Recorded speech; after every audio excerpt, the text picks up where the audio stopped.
a close game we have going here in the third quarter. 17-17. If Hamilton can win, they could get to within 2 points of the Bombers. Winnipeg win, they win the season series, and they would be up by 6 on Hamilton. That's what's at stake. Fred Reed, short yardage again. You mentioned it, Rod. Divisional game. As the cliche says, 4-point game, so to speak. But for these teams, it is about season series. Winnipeg already has 1 game in what is a 3-game season series between these two teams. A lot of people talked about revenge for Hamilton coming into this game because Winnipeg beat them in week 1 and they felt they had something to prove. The Ticats, to a man, say that's not it. It's about the fact that this is a division game. We can't afford to have this season series decided. And to Marcel Belfay, it's the season series. It's even more important than the points in the standings right now because it is so early. Right, in the event of any tie in the standings, it would be Winnipeg's advantage if they win it tonight. A lot to play, though, in a tie game, and Pierce out to his right and finds a man. It is Terrence Edwards across the 30 and a first down Winnipeg. And just nicely executed play to move the chains there by the Winnipeg Blue Bombers. Timing route between Buck Pierce and the veteran receiver Terrence Edwards on the quick out. 3-step drop, plant, and throw right on the money. Edwards, one of the veterans on this Bombers team now, along with Doug Brown, the elder statesman, and nearly 37 years of age. Bobby Kahn, the center as well. Here's Greg Carr, more room, and Stevie Baggs backtracks and does get him down at midfield, but a big gain by the Blue Bombers. Big gain by the Blue Bombers, but I think Buck Pierce is going to be taking a break here, because he just got drilled again by Jamal Johnson. Oh, Pierce is fine. He was grabbing at his helmet, touching the sides of his helmet, walking towards the sidelines. It was actually because he couldn't hear, I think, having a problem with the headset. It looked like he might have been shaken up after Jamal Johnson buried him on that throw. And anyone who saw that hit Johnson laid on him in week 1 in Hamilton. One of the hits of the year, if not the hit of the year. And Pierce hung in there, as he will do. He does get hurt, but he is tough. Has been very tough this year, beginning with week 1, Blaine. Well, if he survived this one, Jamal Johnson unblocked coming off the edge. Well, the first thing that hit the field was Buck Pierce's shoulder blades. I think he could stand up for just about anything, and to Buck's credit, he stayed in that ball game. Shook it off, leading his team to victory. Took some other big hits this year, a couple from Calgary they didn't like in week 3.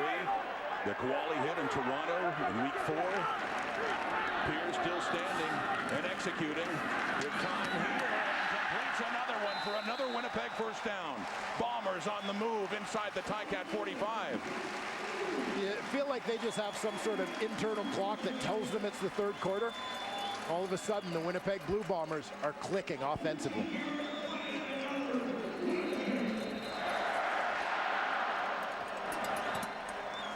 Milt Stiegel talked about it. The Bombers so far this season have outscored their opposition 76-13. That was Terrence Edwards on that last catch. Here comes Winnipeg. Hamilton 42. Fred Reed's got it.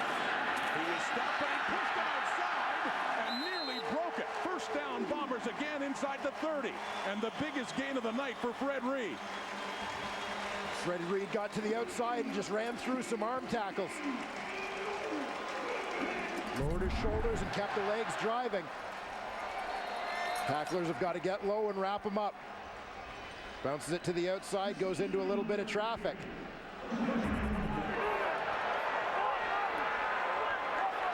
For the most part, the Ticats have done an excellent job shutting down Fred Reed, as BC did 2 weeks ago when he had only 26 yards.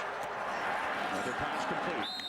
Edging near the 20 and a pickup of about 5 or 6 yards. Clarence Denmark on the receiving end. He's had a good night tonight. Denmark, one of the great finds for Winnipeg general manager Joe Mack this season. Nice addition, adding that element of speed to that receiving corps. A couple of catches ago, it was Greg Carr who's had 4 catches tonight. Buck Pierce, a lot of receivers and using them all tonight. Edwards alone. Carr. Denmark. End zone look for Carr, but no, it was overthrown, and more pressure as Markeith Knowlton was in on Buck Pierce that time. Markeith Knowlton again comes free. He's coming from the right side on this play, and as we saw in the first half, gets the hands up, forces Buck Pierce to throw a little early and a little high. It sails over the head of the intended receiver, Greg Tubb. So a third down at the 21, and the Bombers have a chance to take the lead again. They've never trailed. They almost did earlier in this half when Chris Williams appeared to have a touchdown, only to be stripped away by Joe Lobendon. But it has stayed tied until now, by the looks of things indeed. Pilardi with the field goal. Winnipeg up 2017. Ideas for the Gladiator. We've had some big plays, but it's hard to see any bigger than the one by that man, Joe Lobendon, for the strip at Chris Williams, denying Hamilton a lead. Mr. Ford, we'll give you more time to think about it. A lot more game to play here after a 3-point Winnipeg lead again, and a flag down on the return by Chris Williams up over the 40. But yeah, still lots. A quarter and a half to go, and the way this game is going, far from over.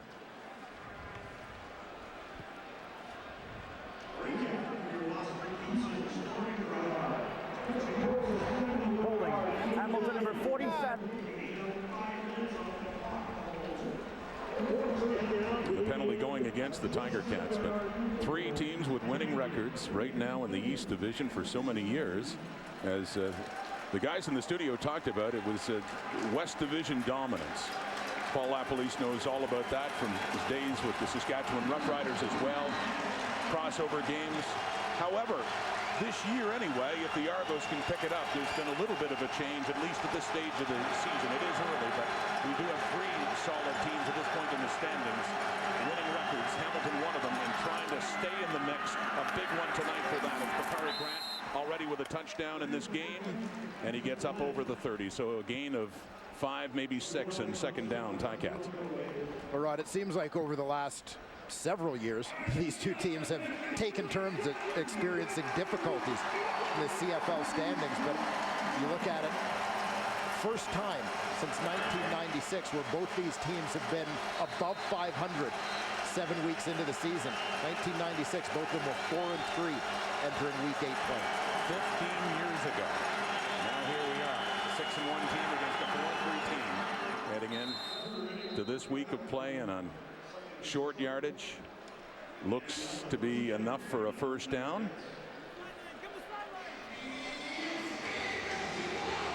Quentin Porter always in, the backup quarterback in those short yardage situations for Kevin Glenn.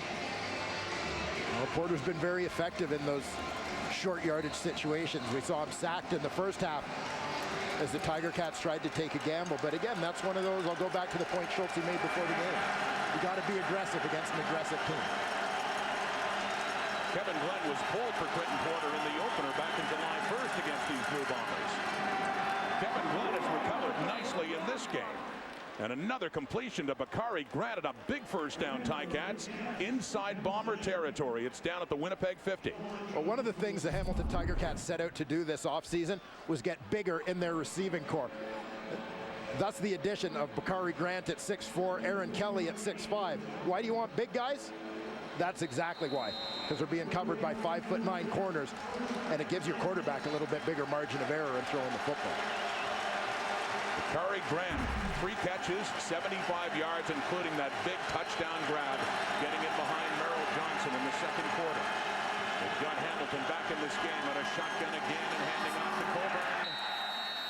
And on first down, picks up a couple. For Hamilton, the running game hasn't been that effective or that productive in terms of the number of yards that they're getting, but they've got to remain committed to it because it's one of those elements that keeps the Bombers pass rushers honest on first down. Now, at some point in this ball game, you're going to see Hamilton do something, whether it's a bootleg with Kevin Glenn, play action on first down, hoping to get the Bombers defense over-committing to the run and over-committing to Avon Coburn. But in the meantime, they've got to continue to stay committed to the run. They can't abandon it. Second and long. Field crowd. They've been loud tonight, but it doesn't seem to faze the former Blue Bomber quarterback, who completes another one. Another first down, this time to Dave Stala. The veteran Ticat receiver gets knocked down by Pierre-Luc Labbé as he's heading back towards the huddle. Looked more like incidental contact. Well, no surprise to see Kevin Glenn go to Dave Stala on second down.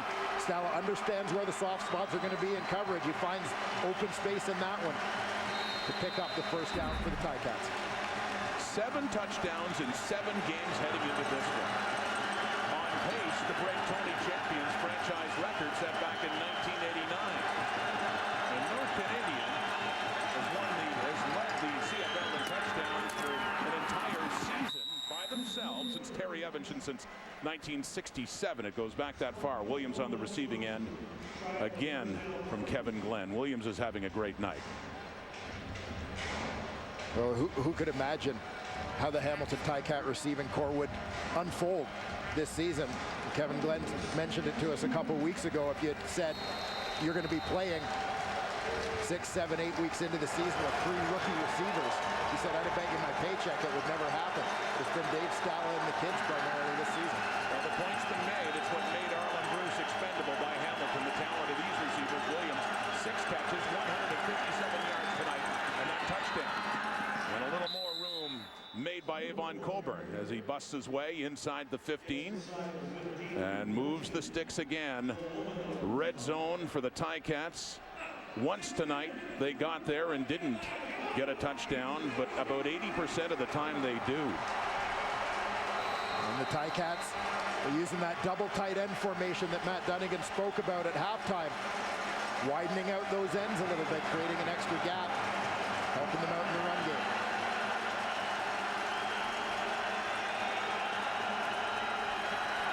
First and 10, flag down with the snap into the end zone, and another flag is out, interference on Jonathan Hefney.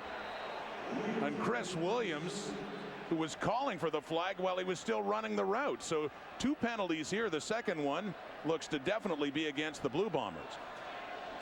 I love the reaction from Jonathan Hefney. Doesn't necessarily agree with the call, but lesson learned. Offside, Winnipeg number 40. That penalty is declined.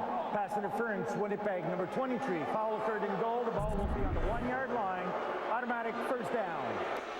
Here you see the matchup. The rookie Williams versus a former East Division Rookie of the Year, Jonathan Hefney, who got caught with the grab.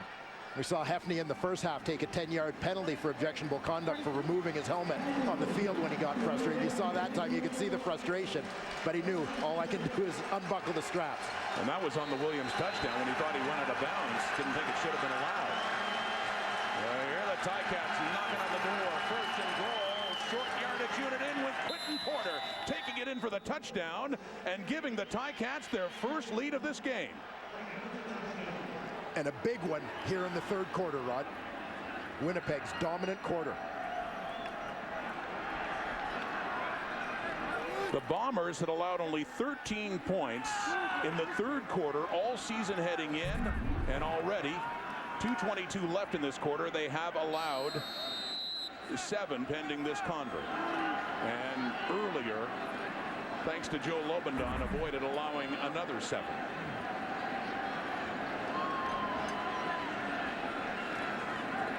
Medlock converting. Hamilton in Winnipeg and leading thanks to the touchdown by Porter. Jonathan Hefney, a guy who wears his emotions on his sleeves. You saw the reaction to a first quarter call that he didn't like. Most recently called for pass interference on Chris Williams. And a very frustrated moment, one of several for Hefney tonight. Now, he did recover the ball that was stripped by Lobendon, a key moment in this game earlier. That would have put them behind then, but they're behind now. Winnipeg is with the ball and stuffing the run right there. Markeith Knowlton coming in, and that Ticat defense stepping up.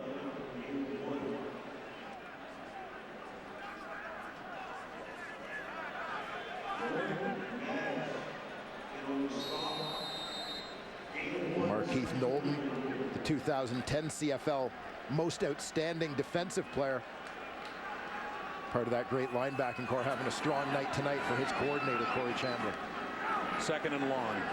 Call it 9 yards for Pierce. 5 receivers out, looking to the right. And good coverage by the Ticats again. Carlos Thomas there. And knocking it away. Clarence Denmark, the intended receiver, and it's Winnipeg punting it away again.